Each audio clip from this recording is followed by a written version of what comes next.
देखिए मैंने केंद्र के निर्देशांक निकालना आपको बता दिया है। इसके बाद हम चलते हैं क्षेत्रफल ज्ञात करना।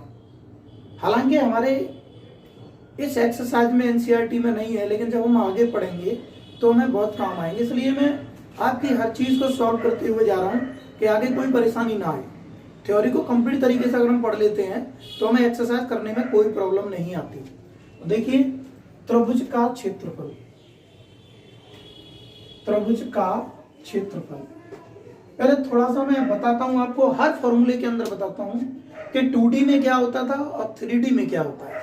2D में बेटे देखो जैसे 3 बिंदु देता था वो x1/1, x2/2 और x3/3 ऐसे देता था, और फिर वो पूछता था कि इससे घिरे त्रिभुज का क्षेत्रफल क्या होगा। इन तीनों कोऑर्डिनेटों से बने त्रिभुज का क्षेत्रफल क्या होगा, कोऑर्डिनेट से हम निकाला करते थे। तो बेटे वो क्षेत्रफल हुआ करता था 1/2 x1/1 1, x2/2 1, x3/3 1। ये 2D में क्षेत्रफल निकालने का फॉर्मूला होता है ना। ये इसके कोऑर्डिनेट x1/1, x2/2, x3/3, तो 1/2 डिटरमिनेंट साढ़े का चिन्ह होता है, ये डिटरमिनेंट्स का चिन्ह होता है। इसे आप जाकर के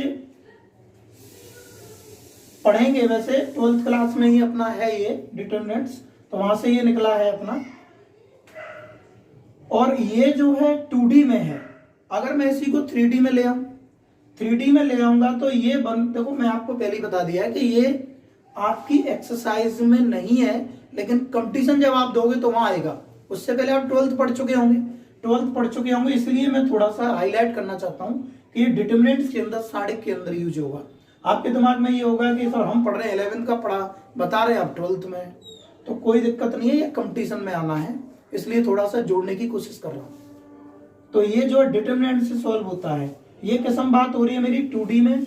अगर मैं इसी को 3D में बात करता हूं कि किसी त्रिभुज के शीर्षों के निर्देशांक, वर्टेक्स शीर्षों के निर्देशांक,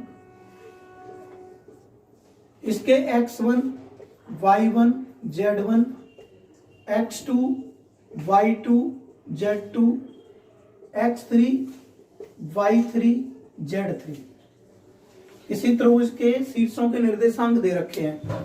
अब हम इस त्रिभुज का क्षेत्रफल ज्ञात करेंगे। आपकी एनसीईआरटी बुक में नहीं है, लेकिन मैं जोड़ना चाहता हूं कंपटीशन से। तो बेटे इसको निकालने के लिए सबसे पहले हम निकालेंगे डेल x 1/2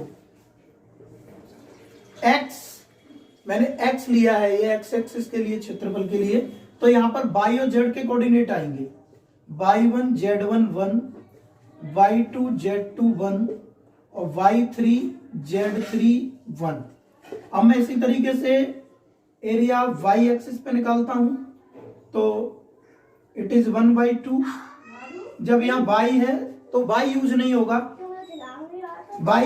तो क्या आएगा z1 x1 1, z2 x2 1, z3 x3 1। अब हम बात करते हैं z के लिए, तो 1/2 z के लिए लेंगे तो xy, x1 y1 1, x2 y2 1, x3 y3 1। अब बेटे हम यहां से डेल x, डेल y और डेल z निकाल लेंगे। जब हम del x, del y and del z निकालेंगे एरिया ऑफ x के लिए, y के लिए, z के लिए, तो टोटल जो कुल क्षेत्रफल अपना निकलेगा, कुल क्षेत्रफल जो निकलेगा बेटे वो निकलेगा अंडर रूट के अंदर इनका स्क्वायर करेंगे, डेल x का स्क्वायर, डेल y का स्क्वायर, डेल z का स्क्वायर। इसको डेल बोलते हैं या डेल मतलब कहने का मतलब एरिया है। जो क्षेत्रफल निकलेंगे इनके स्क्वायर करके इनको जोड़ देंगे और इसका स्क्वायर रूट ले लेंगे, तो इससे निकल के आ जाएगा कुल जो त्रिभुज है 3D के अंदर बनेगा तीनों एक्सिस के बीच, उसका क्षेत्रफल। ठीक है। अब ऐसे ही चतुष्फलक जो मैंने बताया था केंद्र के निर्देशांक, उसका भी क्षेत्रफल निकलता है। किसका निकलता है? चतुष्फलक का। इसको नोट करने के बाद मैं आपको चतुष्फलक का क्षेत्रफल के बारे में बात बताता हूं कि मान लीजिए अगर कोऑर्डिनेट चतुष्फलक आ जाता है, उसमें कोऑर्डिनेट एक और बढ़ जाता है अपना डी, एक कोऑर्डिनेट और बढ़ जाता है अपना x4 y4 z4, एक कोऑर्डिनेट और बढ़ जाता है और इससे निकालेंगे हम चतुष्फलक का